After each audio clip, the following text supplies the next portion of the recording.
বিসমিহি সুবহানাহু ওয়া সু'দানা ওয়াসসালাতু ওয়াসসালামু আলা যিল মাজদি ওয়াল মাকানা আম্মা বা'দ ফাআউযু বিল্লাহি মিনাশ শাইতানির রাজীম বিসমিল্লাহির রহমানির রহিম ওয়ালা ইউবদিনা যিনাতাহুন্না সাদাকাল্লাহুল আযীম। খুবই গুরুত্বপূর্ণ এবং সময়োপযোগী একটা মাসআলা হলো, আমাদের মধ্যে অনেক নারী আছে। আমি সবসময় প্রায় সময় বলে থাকি যে আমাদের মধ্যে যেই সমস্ত গুনাহ খুব বেশি ব্যাপকভাবে আম হয়েছে, তার মধ্যে একটা অন্যতম গুনাহ হলো পর্দা লঙ্ঘন করা।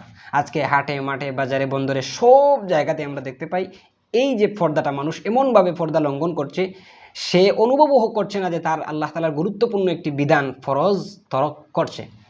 তো যেটা বলতেছিলাম, অনেক নারী এমন আছে সে বলতে পারবে না বা সে জানে না কোন কোন পুরুষের সামনে তার চেহারা খুলতে পারবে। মাদ্রাসার মেয়েরা বলেন, স্কুলের মেয়েরা বলেন, অনেক মুসলমান নারী এমন আছে বিষয়টা জানে না যে কোন পুরুষের সামনে তার চেহারাটা খুলতে পারবে বা কোন পুরুষের সামনে তার চেহারা খোলার অনুমতি শরীয়ত তাকে দিয়েছে। তো একজন নারী 14 জন পুরুষের সামনে তার চেহারা খুলতে পারে। আমি আবার বলছি, একজন নারী 14 জন পুরুষের সামনে তার চেহারা খুলতে পারবে, শরীয়ত তাকে অনুমতি দিয়েছে। 1 নাম্বার, বাবার মতো 5 জন, যেমন নিজের বাবা, 2 নম্বর দুধ বাবা, 3 নম্বর চাচা, 4 নম্বর মামা, 5 নম্বর শ্বশুর। এই যে 5 জন, এই বাবার মতো 5 জন, 14 জনের সামনে একজন নারীর চেহারা খোলার অনুমতি আছে। প্রথম নম্বর হলো বাবার মতো 5 জন। 1 নম্বর নিজের বাবা, একজন নারীর নিজের বাবার সামনে নিজের চেহারা খুলতে পারবে, এটা শরীয়ত তাকে অনুমতি দিয়েছে। 2 নম্বর দুধ বাবা, অর্থাৎ কোনো মেয়ে যদি কোনো নারীর দুধ পান করে থাকে, তাহলে ওই যে নারীর দুধ পান করেছে ওই নারীর স্বামীর সামনে ওই মেয়ে দুধ বাবা হিসাবে নিজের চেহারা খুলতে পারবে, শরীয়ত থেকে অনুমতি দিয়েছে। 3 নম্বর হচ্ছে চাচা। দেখেন হাদিসের মধ্যে এসেছে আম্মুর রাজুল সিনবু আবি, চাচা হলো বাপের মতো। তাই একজন নারীর জন্য আপন চাচার সামনেও চেহারা খোলার অনুমতি শরীয়ত থেকে দিয়েছে। 3 নম্বর হলো মামা, মামার সামনেও একজন নারীর চেহারা খুলতে পারবে। 5 নম্বর হলো শ্বশুর, অর্থাৎ স্বামীর বাবার সামনেও, অর্থাৎ শ্বশুরের সামনেও একজন মেয়ে তার চেহারা খুলতে পারবে, শরীয়ত থেকে অনুমতি দিয়েছে। এই হলো বাবার মতো 5 জন। আর 2 নম্বর হলো বাইয়ের মতো 2 নম্বর বাইয়ের মতো 5 জন। দেখেন নিজ ভাই, দুধ ভাই, দাদা, নানা, নাতনি, এই 5 জন ভাই, এই ভাইয়ের মতো 5 জনের সামনে একজন নারী চেহারা খুলতে পারবে। নিজের ভাইয়ের সামনে নিজের চেহারা, একজন মেয়ের চেহারা খোলা সম্পূর্ণ ইসলাম তাকে অনুমতি দিয়েছে, চেহারা খুলতে পারবে। 2 নম্বর দুধ ভাই, অর্থাৎ কোনো নারীর যদি কোনো মেয়ে দুধ পান করে থাকে, তাহলে ওই নারীর ঘরে যে ছেলে হবে, ওই ছেলে হবে তার দুধ ভাই, ওই দুধ ভাইয়ের সামনেও ওই নারী তার চেহারা খুলতে পারবে, শরীয়ত থেকে অনুমতি দিয়েছে। 3 নম্বর হলো দাদা, আপন দাদার সামনে। দেখেন এর মধ্যে খুবই গুরুত্বপূর্ণ একটা মাসআলা আমরা সমাজের মধ্যে দেখতে পাই। অনেক গ্রামের মধ্যে পিছনের বাড়ি সামনের বাড়ি অনেক দাদা রয়েছেন, প্রাপ্তবয়স্ক নাতনি বলে অনেক নারীদের সামনে ডং তামসা করেন।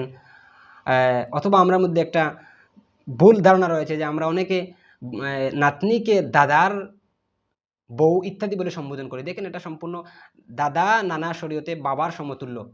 কোরআনে বলা হয়েছে আবা আকুম, দাদা বাবা নানাদেরকে বাবার স্তরে বলা হয়েছে।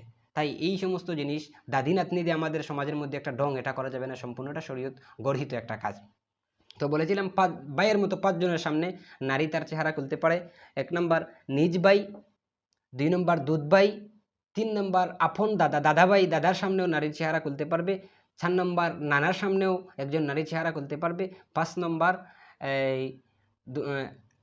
নিজ ভাই, দুধ ভাই, দাদা, নানা, নাতনি, একজন নারী আপন নাতনির সামনেও আপন নাতির সামনেও তার চেহারা খুলতে পারে। এই হলো ভাইয়ের মতো 5 জন, তাহলে মোট 10 জন।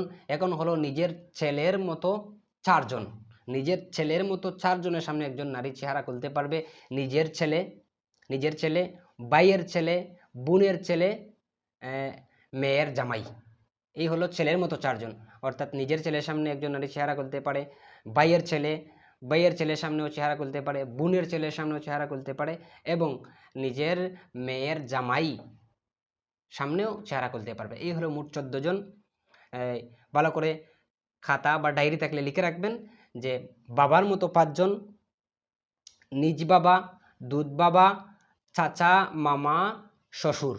ভাইয়ের মতো 5 জন, নিজ ভাই, দুধ ভাই, দাদা, নানা, নাতি এবং নিজের ছেলের মতো 4 জন, নিজের ছেলে, ভাইয়ের ছেলে, বোনের ছেলে, মেয়ের জামাই। এই 14 জন পুরুষ ব্যতীত অন্যান্য সব পুরুষের সামনে বা অন্যান্য সব পুরুষকে একজন নারীর চেহারা দেখানো সম্পূর্ণ নাজায়েজ এবং হারাম। এবং কোন কোন পুরুষের সামনে নাজায়েজ হারাম আমি সংক্ষিপ্তভাবে বলি। যেমন দেখেন, মামাতো ভাই, ফুফুতো ভাই, চাচাতো ভাই, খালাতো ভাই, তালতো ভাই, অথবা স্বামীর মামাতো ভাই, স্বামীর চাচাতো ভাই, অথবা স্বামীর ফুফুতো ভাই, স্বামীর খালাতো ভাই, স্বামীর তালতো ভাই। এই যে সব ভাই যেই তালিকা বললাম, এই সমস্ত ভাইয়ের সামনেও একজন নারী সমাজে অসম্ভব, অথবা এই এই সমাজে অসম্ভব, অথবা পশ্চিমা সভ্যতাকে আপনার পশ্চিমা সভ্যতাকে অনুসরণ করতে গিয়ে সমাজে অসম্ভব বলে এটাকে বর্জন করতে পারবে না। এতে আল্লাহর বিধানের লঙ্ঘন হবে একজন নারীর জন্য। কিয়ামতের দিন আল্লাহর কাঠগড়ায় জবাবদিহি করতে হবে। তাই আল্লাহ তাআলা আমাদের সবাইকে এই মাসআলাটার উপর আমল করার তৌফিক দান করুন। আমিন।